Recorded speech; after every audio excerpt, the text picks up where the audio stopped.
ഐക്യജനാധിപത്യ മുന്നണിക്ക് ചരിത്ര വിജയം നൽകിയ കേരളത്തിലെ നല്ലവരും പ്രബുദ്ധരുമായ മുഴുവൻ വോട്ടർമാർക്കും UDF-ൻ്റെയും കോൺഗ്രസിൻ്റെയും നന്ദി അറിയിക്കുകയാണ്, സന്തോഷം പങ്കുവയ്ക്കുകയാണ്.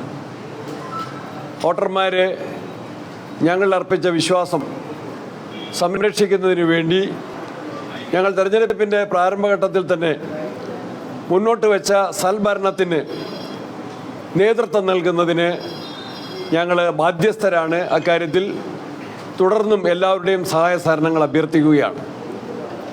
ഈ തെരഞ്ഞെടുപ്പിൽ UDF ഏറ്റവും ആദ്യം തന്നെ ഒറ്റക്കെട്ടായി രംഗത്ത് വന്നു. ഇന്ത്യൻ നാഷണൽ കോൺഗ്രസ് മിഷൻ 2025 എന്ന ഒരു പ്രത്യേക ആക്ഷൻ പ്ലാൻ രൂപീകരിച്ചുകൊണ്ട് ജില്ലകളിൽ കോൺഗ്രസിൻ്റെ പ്രവർത്തനം ശക്തിപ്പെടുത്തി. വാർഡ് കമ്മിറ്റികൾക്ക് ശാക്തീകരണം നൽകി. ഗവൺമെൻറ് പുതിയ വാർഡുകൾ രൂപീകരിച്ചു. നിയമസഭയിൽ ചർച്ചയില്ലാതെ പഞ്ചായത്ത് രാജ് നിയമത്തിൽ ഭേദഗതി വരുത്തി. വാർഡ് വിഭജനത്തിൻ്റെ അശാസ്ത്രീയത, നൂറുകണക്കിന് കേസുകളാണ് കേരള ഹൈക്കോടതിയിൽ വന്നത്. അവിടെയൊന്നും ന്യായമുണ്ടായില്ല. വോട്ടർ പട്ടികയിലും ഒരുപാട് ക്രമക്കേടുകൾ ഉണ്ടായിരുന്നു.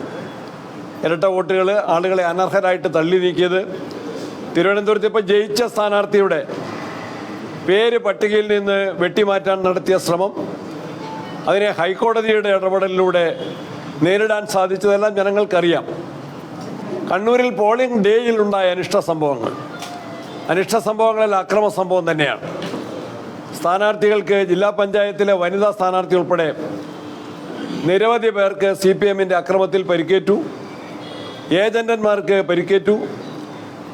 പോളിംഗ് കഴിഞ്ഞിട്ടും ഇന്നലെ കണ്ണൂരിൽ മമ്പറത്ത് ഒരു പ്രായം ചെന്ന റിട്ടയർഡ് അധ്യാപകനായ ബൂത്ത് ഏജന്റിനെയാണ് അദ്ദേഹത്തിൻ്റെ സ്ഥാപനത്തിൽ കയറി മുഖമൂടിധാരികൾ എന്ന് പറയുന്ന CPM-ൻ്റെ ആളുകൾ അടിച്ച് ക്രൂരമായിട്ട് പരിക്കേൽപ്പിച്ചത്. അങ്ങനെയുള്ള എല്ലാ അക്രമങ്ങളെയും അതിജീവിച്ചുകൊണ്ടാണ്, വാർഡ് വിഭജനത്തിലെ അശാസ്ത്രീയത, കള്ളവോട്ടുകൾ, ഇരട്ട വോട്ടുകൾ, ഇതിനെല്ലാം അതിജീവിച്ചുകൊണ്ടാണ് കേരളത്തിൽ ഐക്യജനാധിപത്യ മുന്നണി ചരിത്ര വിജയത്തിലേക്ക് കുതിച്ചിട്ടുള്ളത്. അത് ഞങ്ങളുടെ പ്രവർത്തകരുടെ ചിട്ടയായ ത്യാഗപൂർണമായ പ്രവർത്തനത്തിൻ്റെ കൂടി ഫലമാണ്. അതിന് UDF-ൻ്റെ മുഴുവൻ പ്രവർത്തകർക്കും കേരള പ്രദേശ് കോൺഗ്രസ് കമ്മിറ്റിയുടെ പേരിൽ പ്രത്യേകമായിട്ടുള്ള നന്ദിയും അഭിനന്ദനങ്ങളും അനുമോദനങ്ങളും അറിയിക്കുകയാണ്. ഞങ്ങൾ ആരംഭത്തിൽ തന്നെ മുന്നോട്ട് വെച്ചത് സർക്കാരിൻ്റെ ജനദ്രോഹ നയങ്ങൾ തന്നെയായിരുന്നു.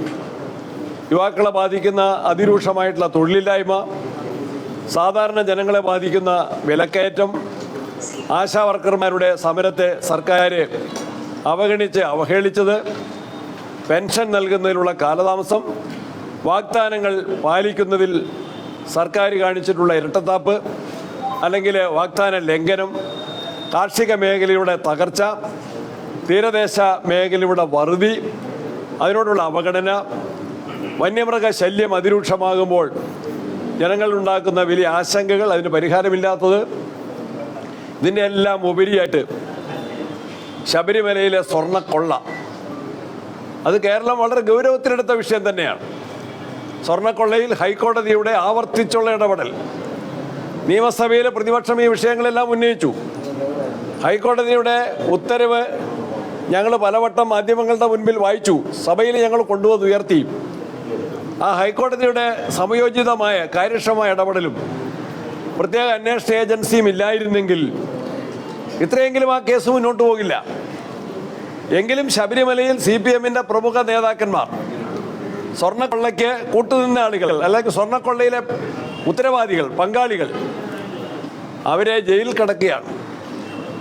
അതിൻ്റെ തുടരന്വേഷണം ആരംഭിച്ചിരിക്കുകയാണ് ഗവൺമെൻറ്. അതിലെ നഷ്ടപ്പെട്ട കോടികളുടെ വിലപിടിപ്പുള്ള സ്വർണം വീണ്ടെടുക്കാൻ സാധിച്ചിട്ടില്ല. മന്ത്രിമാരിലേക്ക് ചോദ്യം ചെയ്യലെത്തുമെന്ന് പ്രതികളുടെ തന്നെ ചോദ്യം ചെയ്യലിൻ്റെ മൊഴികളുടെ അടിസ്ഥാനത്തിൽ മാധ്യമ റിപ്പോർട്ടുണ്ടായിരുന്നു. എന്നാൽ ആ ചോദ്യം ചെയ്യലിലേക്ക് കാര്യങ്ങൾ കൊണ്ടുപോയിട്ടില്ല.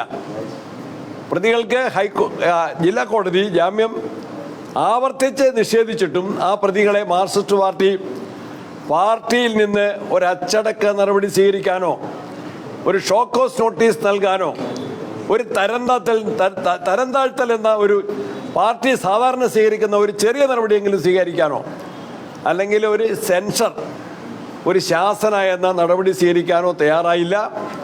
മുഖ്യമന്ത്രിയും പാർട്ടി സെക്രട്ടറിയും നേതൃത്വവും അവരെ സർക്കാരിൻ്റെ കവചത്തിൽ പൊതിഞ്ഞ് ഭരണത്തിൻ്റെ എല്ലാ സംവിധാനങ്ങളും ദുരുപയോഗം ചെയ്ത് ശബരിമല കൊള്ളക്കാരെ സംരക്ഷിക്കുകയായിരുന്നു. ഇന്ത്യൻ നാഷണൽ കോൺഗ്രസും UDF-ഉം ആദ്യത്തിൽ തന്നെ ശബരിമല വിഷയം ഞങ്ങൾ ഗൗരവത്തിൽ, അതൊരു പൊതുസ്ഥാപനത്തിൻ്റെ വിശ്വാസത്തെ തകർക്കുന്നു, കോടിക്കണക്കിന് രൂപയുടെ സ്വത്തുവകകൾ മോഷ്ടിച്ചു കൊണ്ടുപോകുന്നു, അതിന് കണക്കില്ല, അത് വീണ്ടെടുക്കാൻ നടപടിയില്ല, എല്ലാ മോഷ്ടാക്കളെയും നിയമത്തിന് മുമ്പിൽ കൊണ്ടുവരുന്നില്ല, പിടിക്കപ്പെട്ട മോഷ്ടാക്കളെ പാർട്ടി പോലും തള്ളിപ്പറയുന്നില്ല, പാർട്ടി സംരക്ഷിക്കുന്നു.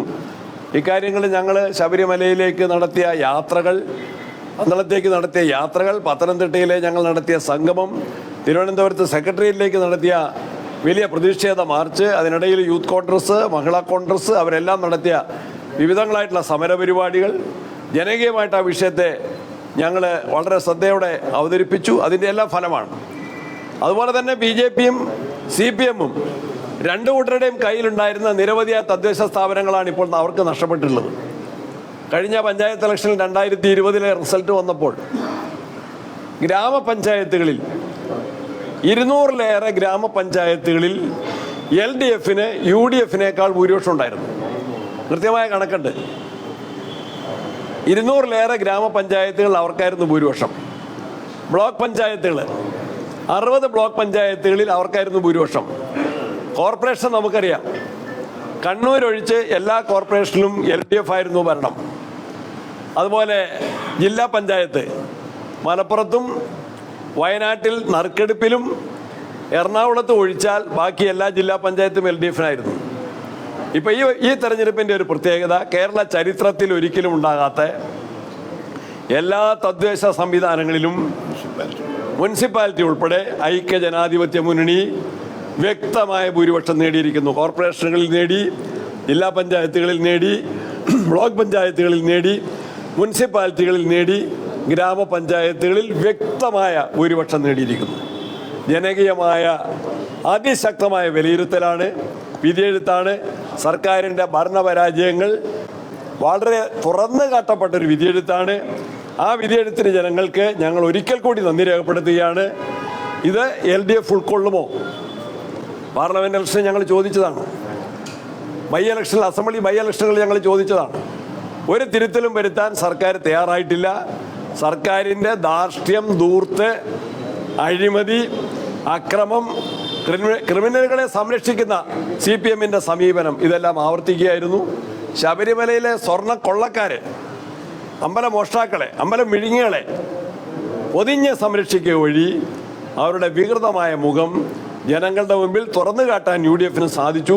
അതിൻ്റെ കൂടി വിജയമാണ്.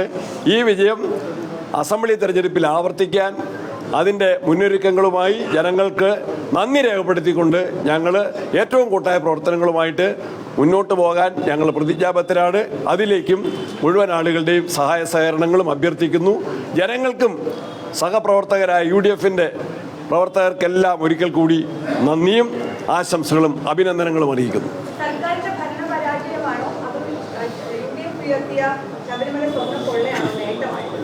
ശബരിമല കൊള്ള അതിശക്തമായിട്ട് പ്രചരണ വിഷയമായിരുന്നു.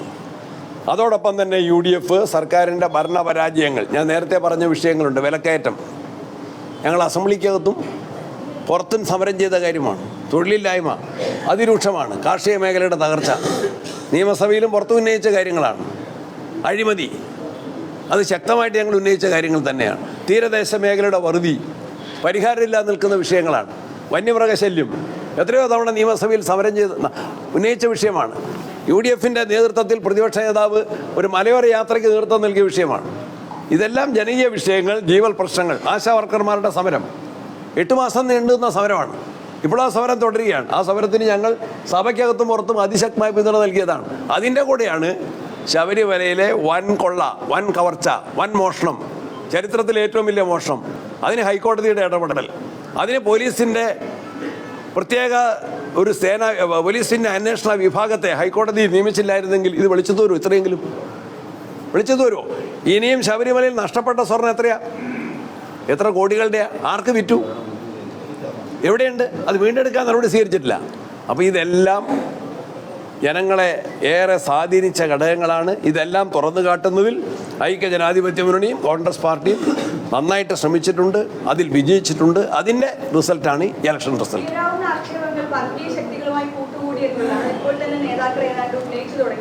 ജനങ്ങളത് പുച്ഛിച്ചു തള്ളിയല്ലോ. മുഖ്യമന്ത്രിയുടെ അക്കാര്യത്തിലുള്ള ഇരട്ടത്താപ്പ് ഞങ്ങൾ പൊളിച്ചല്ലോ. മുഖ്യമന്ത്രിക്ക് സമ്മതിക്കേണ്ടി വന്നില്ലേ? വർഗീയ ശക്തികളും അവരും തമ്മിലുള്ള ബന്ധം മുഖ്യമന്ത്രിക്ക് സമ്മതിക്കേണ്ടി വന്നില്ലേ? ജനങ്ങൾ അതിനെയെല്ലാം അത്തരത്തിലുള്ള ആക്ഷേപങ്ങൾ അടിസ്ഥാനരഹിതമാണെന്ന് ജനങ്ങളുടെ വിധിയെഴുത്തുണ്ടായില്ലേ?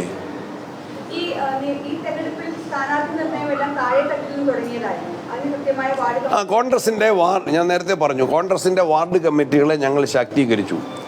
പുതുതായിട്ട് രൂപീകരിച്ച വാർഡുകളുണ്ടായിരുന്നു, അത് അശാസ്ത്രീയമായിരുന്നു എങ്കിൽ പോലും അവിടെയൊക്കെ കമ്മിറ്റികൾ രൂപീകരിച്ചു. അവിടങ്ങളിലെ സ്ഥാനാർത്ഥികളെ നിശ്ചയിക്കാൻ വാർഡ് കമ്മിറ്റികൾക്ക് തന്നെ അതിൻ്റെ ഉത്തരവാദിത്വം കൊടുത്തു.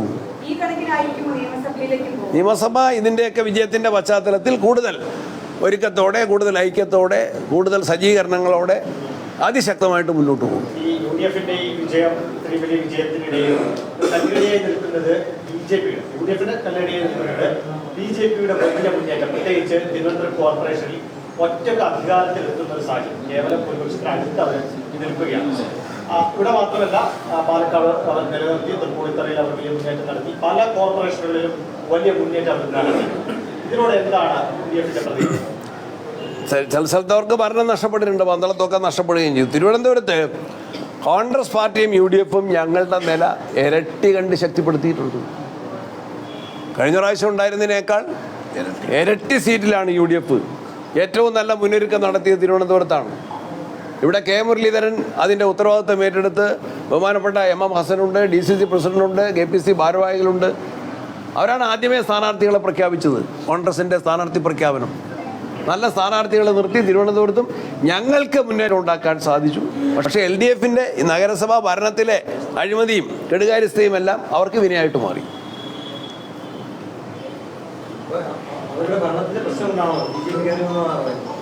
അതുൾപ്പെടെ LDF-ൻ്റെ വോട്ടല്ലേ നഷ്ടപ്പെടുന്നത്, അവരുടെ സീറ്റല്ലേ കുറഞ്ഞത്, ഞങ്ങൾക്ക് സീറ്റ് കൂടുതലേ.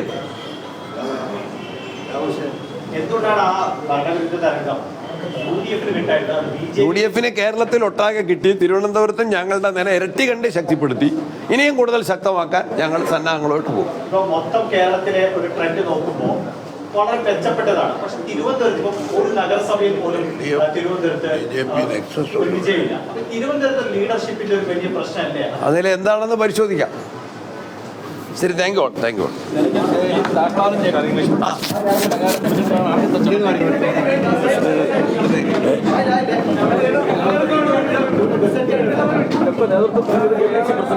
അദ്ദേഹത്തോടൊപ്പം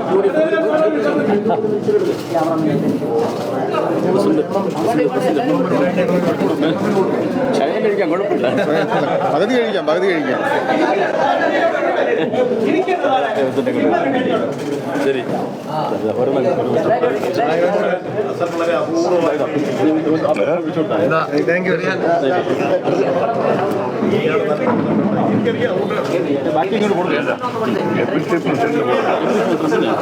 കൊടുത്തു.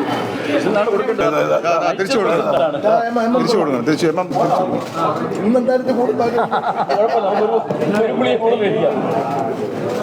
നാഷണൽ കോൺഗ്രസ് സിന്ദാബാദ്, നാഷണൽ കോൺഗ്രസ് സിന്ദാബാദ്, UDF സിന്ദാബാദ്, വിജയിച്ചേ.